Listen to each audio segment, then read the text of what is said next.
پاکستان نے اپنی جوابی کارروائی کی، باقاعدہ ایک آپریشن لانچ کیا، بسم اللہ الرحمن الرحیم، اور اس آپریشن کے نتیجے میں ہندوستان کو ان کی عقل ٹھکانے آ گئی، بلکہ کہا جائے کہ ان کو نانی یاد آ گئی، چھٹی کا دودھ یاد آ گیا۔ دیکھیے پھر رات کو جب انڈیا نے اٹیک کیا تو آج پاکستان نے فیصلہ کیا آج 10 مئی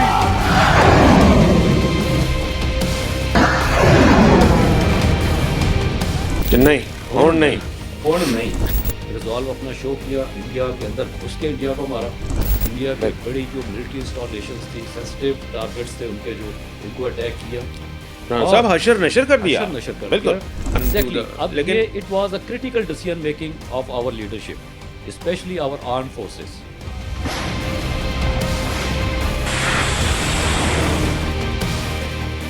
ایک میسج بھی دیا انڈیا کو کہ ہمیں کمزور نہ جانو، don't take us for granted. دیکھیں، national command and control authority ایک اتنا بڑا سپریم انسٹیٹیوشن ہے، ہمارا باڈی ہے جو فیصلہ کرتی ہے کہ آپ نے اپنے نیوکلیئر ایسٹس کو موبلائز کرنا ہے اور کب استعمال کرنا ہے۔ بسم اللہ الرحمن الرحیم، سنو پوڈ کاسٹ میں میں ہوں محمد کامران خان اور میرے ساتھ ہیں رانا کیسر صاحب۔ ناظرین، Pahalgam false flag operation 22 April کو ہوا۔ اس کے 15 دن بعد ہندوستان نے اپنی جارحیت کا مظاہرہ جو ہے وہ کرنا شروع کیا۔ میزائل اٹیک ہوئے، فضائی حملے ہوئے، ڈرون اٹیکس ہوئے، 3 دن تک جاری رہے۔ اس کے بعد 18 دن جب ہو گئے تو آج 19ویں دن صبح پاکستان نے اپنی جوابی کارروائی کی، باقاعدہ ایک آپریشن لانچ کیا، اور اس آپریشن کے نتیجے میں ہندوستان کو ان کی عقل ٹھکانے آ گئی، بلکہ کہا جائے کہ ان کو نانی یاد آ گئی، چھٹی کا دودھ یاد آ گیا۔ اور پھر اس کے نتیجے میں 5 گھنٹے تک یہ آپریشن رہا، اور 5 گھنٹے کے اندر پھر جو شو ڈاؤن ہوا وہ پھر ایک ٹویٹ آیا جس سے کہ اس پورے ایپیسوڈ کا ڈراپ سین ہو گیا۔ ڈونلڈ جے ٹرمپ امریکن صدر کا یہ ٹویٹ تھا جس کو میں پڑھتا ہوں، اور اس کے بعد پھر ہم فارمل جائیں گے رانا صاحب کے پاس۔ ٹرمپ صاحب کہتے ہیں جی، after a long night of talks mediated by the United States, I am pleased to announce that India and Pakistan have agreed to a full and immediate ceasefire. Congratulations to both countries on using common sense and great intelligence. Thank you for your attention to this matter. Over to you, Rana Sahab. دیکھیں، جیسے آپ نے ابھی یہ کہا کہ پہلگام کا واقعہ فالس فلیگ، جی، اور ہمیشہ کی طرح یہ پہلا کوئی فالس فلیگ نہیں ہے۔ انڈیا ہمیشہ اس قسم کی ایک حرکت کرتا ہے، جی، اور اس دفعہ تو خاص طور پہ انڈیا کے پاس کوئی چوائس ہی نہیں تھی کہ ساری دنیا نے بھی اس کو لان تان کیا۔ ہندوستان کے اندر سے بھی لوگوں نے کہا، بہت بھونڈے طریقے سے ہوا، طریقے سے کہا، اور پاکستان نے شروع سے ہی کہہ دیا کہ آپ کوئی ٹینجیبل ایویڈنس لائیں تو ہم کٹہرے میں آنے کو تیار ہیں۔ آئیے، India could not furnish a tangible single evidence not only with Pakistan but it did not share with even any country in the world. ٹھیک ہے۔ اب ہوا کیا کہ اس کے بعد چونکہ وہ ایک واقعہ کر چکے تھے، آبجیکٹیوز ہمارے سامنے ہیں۔ آبجیکٹیوز کیا تھے جی؟ کہ پاکستان کو چیلنج کیا جائے، ذہن میں یہ رکھتے ہوئے کہ پاکستان ایک کمزور ملک ہے، انڈیا اپنی طاقت میں اندھا تھا، ملٹری مائٹ کی بات کرتا تھا، اکانومی کی بات کرتا تھا، شائننگ انڈیا کی بات کرتا تھا، اور انہوں نے کہا نہیں جی، ہم تو اتنا بڑا ملک ہیں، ہم تو پاکستان کو لے دے جائیں گے۔ پاکستان کی اکانومی بھی اتنی اسٹرانگ نہیں ہے، پاکستان جو ہے ڈیوائیڈڈ ہے فرام ود ان، تو اس میں اوور ایسٹیمیٹ کیا اور پاکستان کو ایکچولی انڈر ایسٹیمیٹ کیا۔ اب وہ ریزالو جو پاکستان کو اس نے ٹیسٹ کرنا شروع کر دیا کہ دیکھیں، جس طرح ابھی آپ نے کہا کہ ڈرونز بھی پاکستان میں آتے ہیں، مسلس اٹیکس ہوئے یہاں پہ، اس کے بعد پھر آپ دیکھیے کہ ہمارے ایئرپورٹس کو نشانہ بنایا۔ آج جو رات گزر گئی، فضائی حملے ہوئے راول پنڈی میں، شور کوٹ میں، مرید میں، اور مطلب ایون یہاں پہ رحیم یار خان جو ایک پرائیویٹ لینڈنگ اسٹرپ ہے وہاں پہ بھی۔ تو پھر یہ فیصلہ کیا گیا کہ اب ٹٹ فار ٹیٹ ہوگا۔ ٹھیک ہے، پاکستان نے despite all its restraint exercised unilaterally Pakistan نے چاہا کہ یہ خطہ امن کا گہوارہ رہے، یہاں پہ بدامنی نہ ہو، کیونکہ اگر کسی صورت میں دونوں نیوکلیئر پاورڈ کنٹریز آمنے سامنے آ جائیں گے تو تباہی ہے، تباہی کے علاوہ کچھ نہیں ہے۔ تو یہ ایک یس نیوکلیئر زون میں یہ وہ تھا پاکستان کا ایک نقطہ نظر کہ ہم نے پہل بھی نہیں کرنی، لیکن we do reserve the right to respond ٹھیک ہے under article 51 of the United Nations UN charter کا۔ آج صبح دیکھیے، پھر رات کو جب انڈیا نے اٹیک کیا تو آج پاکستان نے فیصلہ کیا کہ ہن نہیں ٹھیک ہے، ہم نے پھر ریزالو اپنا شو کیا، انڈیا کے اندر گھس کے انڈیا کو مارا، انڈیا کے بڑی جو ملٹری انسٹالیشنز تھی، سینسٹیو ٹارگٹس تھے ان کو اٹیک کیا اور حشر نشر کر دیا۔ پاکستان ٹرنڈ انڈیا ٹاپ سی ٹروی، وہاں کی جو صورتحال ہوئی پولیٹیکلی، ملیٹریلی، ڈپلومیٹیکلی اینڈ مورلی۔ بالکل ٹھیک ٹھیک ہے، اب آپ دیکھیں اس کے بعد ہماری we don't want to go into the details of the damage done exactly, اب یہ it was a critical decision making of our leadership, especially our arm forces, the leadership of our arm forces. آپ دیکھیے کہ ایک message بھی دیا India کو کہ ہمیں کمزور نہ جانو، don't take us for granted, enough is enough, let there be no mistake. یہ ہوا، ساتھ ہی کہا کہ اب ہم نیشنل کمانڈ اتھارٹی کی میٹنگ کرنے جا رہے ہیں۔ نیشنل کمانڈ اتھارٹی کا جو فیصلہ تھا، میں کہتا ہوں کہ وہ ایک کریٹیکل پوائنٹ تھا، rather it was a turning point, جس نے اس سارے کرائسس کو انٹرنیشنل کمیونٹی کی طرف بھی جو ان کو بھی متوجہ کیا۔ ایزی ورڈز میں بتائیں نا کہ کیا نیشنل کمانڈ اینڈ کنٹرول میں کیا فیصلہ دیکھیں، national command and control authority ایک اتنا بڑا سپریم انسٹیٹیوشن ہے، ہمارا باڈی ہے جو فیصلہ کرتی ہے کہ آپ نے اپنے نیوکلیئر ایسٹس کو موبلائز کرنا ہے اور کب استعمال کرنا ہے، ایٹم بم کب چلانا ہے، ایٹم بم کم چلانا ہے، بالکل ٹھیک، اور when would we raise the storm, ٹھیک ہے، کیونکہ آپ کی بقا کی بات ہو رہی ہے، لائف اینڈ ڈیتھ کا میٹر ہے۔ تو انڈیا تو چڑھتا ہی چلا جا رہا تھا ایک مست ہاتھی کی طرح، اس کو کنٹرول کرنا تھا بھائی۔ اچھا، وہ ایک پیغام دیا اس فیصلے سے کہ آج national command and control authority کا اجلاس ہونا ہے، اور دیکھیں کل تک امریکہ کیا کہہ رہا تھا، it is none of our business, we have nothing to do with this war, اور آج کیا، اٹ بیکیم امریکاز بزنس۔ بالکل، ان کو پتہ چل گیا کہ انڈیا کے ساتھ اگر پاکستان نے کوئی ٹیکٹیکل ٹیسٹ کر دیا تو اس کے بعد پھر there is no going back, point of no return ہے۔ مطلب یہ پاکستان یا انڈیا کا انٹرسٹ نہیں بلکہ گلوبل انٹرسٹ ہے، کیونکہ دیکھیں ہم تو اکثر کہہ رہے ہیں، وہ پیوٹن کی ورڈز ہی کوٹ کر دیتے ہیں کہ ایسی دنیا کو ہم کیا کریں گے جس میں روس نہ ہو، تو ہم نے بھی یہی کہا کہ ہم ایسی دنیا کو کیا کریں گے جس میں پاکستانی نہ ہو۔ تو لہٰذا یہ ایک بڑا کریٹیکل فیصلہ تھا انڈیا کو پیغام دینا، ڈو اور ڈائی۔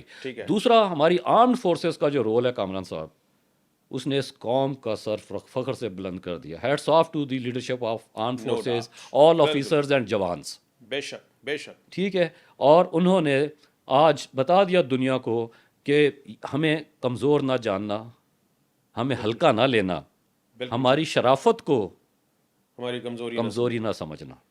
سب بالکل صحیح کہہ رہے ہیں آپ۔ یہ جب یہ 3 دن جو تھے جس میں انڈیا جو ہے وہ اپنی جارحیت یک طرفہ کری جا رہا تھا، تو اس دوران یہی ہوا کہ ایک عام ایک لے مین بھی سوچتا تھا کہ جی یہ حملہ کیوں نہیں، ہم جواب کیوں نہیں دے رہے، لیکن پاکستان نے کہا ہوا تھا کہ بھائی ہم نے فیصلہ کیا ہوا تھا ہم جواب دیں گے اپنی مرضی کے وقت پہ، اپنی مرضی کے جگہ پر اور اپنی مرضی کے طریقے پہ۔ یہ دیکھیں آج پھر دیکھیں بات ہو رہی تھی کامران کہ پاکستان کا جو نیوکلیئر ڈیٹرنس ہے وہ تو کام نہیں آ رہا۔ ہاں، مطلب آج ثابت ہو گیا کہ نیوکلیئر ڈیٹرنس کے حوالے سے جیسے ہی بات ہوئی national command and control authority کی میٹنگ کی تو ساری دنیا جو ڈس انگیج تھی وہ انگیج ہو گئی، ٹھیک ہو گیا، ٹھیک ہے، اکراس دا گلوب۔ اچھا، اس کے بعد دیکھیے کہ یہ ہماری صرف ملیٹریلی ہم نے ان کو سبڈیو نہیں کیا، ہم نے سائبر وار میں بھی ان کو شکست دی۔ جی بالکل، سائبر اٹیکس جو کیے، سائبر اٹیک کیا، پھر اس کے بعد ایک سائیکولوجیکل وار فیئر جو انہوں نے شروع کی تھی، ہم نے اس کو بھی شکست دے دی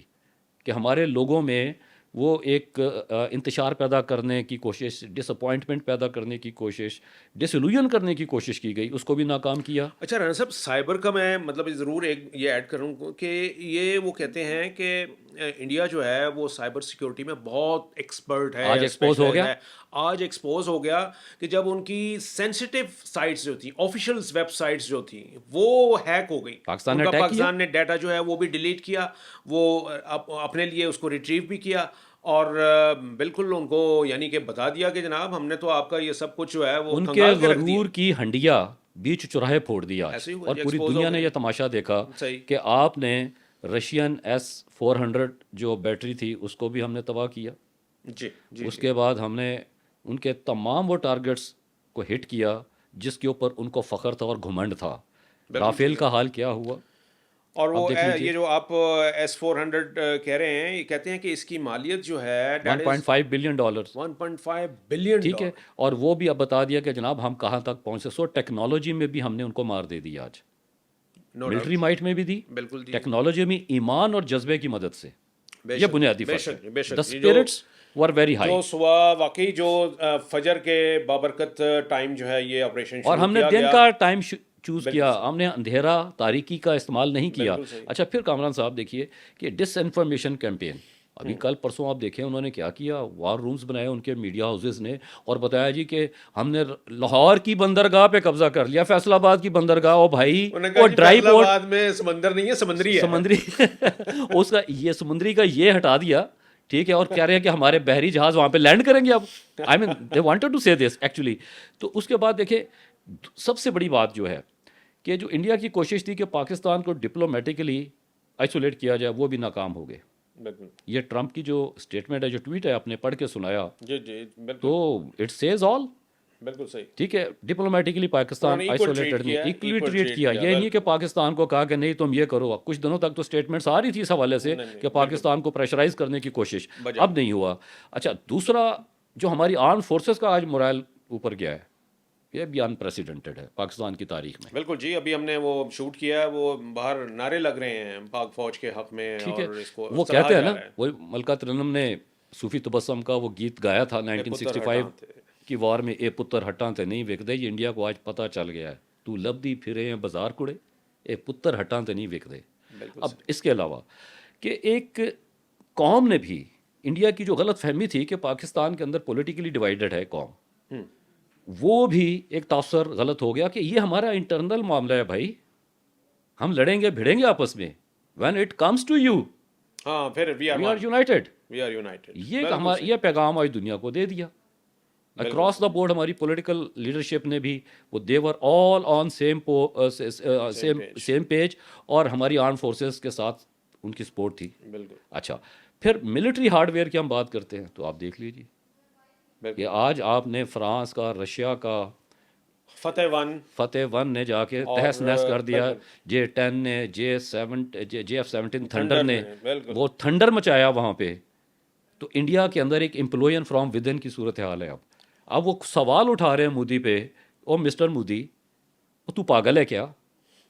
تو نے کس طرف ہمیں لے کے جانا تھا اور کہاں لے کے جا رہا تھا؟ تیرے سے اپنا گھر سنبھالا نہیں جا رہا. جو فہرست ہے, جو ہم نے ایئر بیسز جو ہیں ان کی تباہ کی ہیں, وہ اگر فہرست ہی لمبی دیکھو, اٹس اے لانگ لسٹ. آپ نے دیکھا ہوگا ایگزیکٹلی, بالکل. اور اچھا, اب دیکھیں سوال اٹھ رہا ہے کہ وہ جو اپنی گرتی ہوئی سیاسی لاش کو ایک اس کے اندر روح پھونکنے کی کوشش کر رہا تھا, جان مردے میں ڈالنے کی کوشش کر رہا تھا, آج پاکستان نے اس کا ویسے ہی گلا گھونٹ دیا, اس غبارے سے ہوا نکل گئی. اور مودی جو ہو رہی تھی, آپ دیکھیں گجرات میں بھی جو مودی بچر آف گجرات ہے نا, جی بالکل, تو اس کے شہر کو بھی فتح کیا ہمارے الفتح نے. بالکل, ایئرپورٹ وہاں پر مودی کا جو ایئرپورٹ تھا. جی بالکل. اچھا, یہ ایک ساری صورتحال اس اوور آل سینیریو میں دیکھیں کہ اس نے اچیو کیا کرنے کی کوشش کی تھی. جو مین وائل اس نے ایک ڈرامہ کیا وہ تھا انڈس بیسن ٹریٹی کو سسپینڈ کرنا. ہم اپنے پچھلے پوڈ کاسٹ میں بھی کہہ چکے ہیں That was not possible. It is not possible. یہ یونیلیٹرل ہو نہیں سکتا. اس کا گارنٹر ورلڈ بینک ہے, اور اس کو تبدیل کرنے کا, اس کو ختم کرنے کا میکانزم جو ہے وہ اس ٹریٹی کے اندر موجود ہے, وہ پروسیجر ہے. اس کو فالو کیے بغیر آپ آگے نہیں بڑھ سکتے. لہٰذا ایک لوور رائپیرین کا جو رائٹ ہے وہ یوزرپ نہیں ہو سکتا. لیکن چونکہ اس کو گھمنڈ تھا اپنی طاقت کا, تو وہ آج گھمنڈ اس کا ہم نے زمین بوس کر دیا, پاش ہو گیا. بے شک ایسے ہی. ٹھیک ہے, اب دیکھیے آگے کیا ہوتا ہے. اب جس طرح ڈونلڈ ٹرمپ نے انٹروین کیا, ان کو نظر آ رہا تھا کہ دنیا بھر کی ساری انویسٹمنٹ پاکستان 1 منٹ میں ختم کر دے گا وہاں پہ.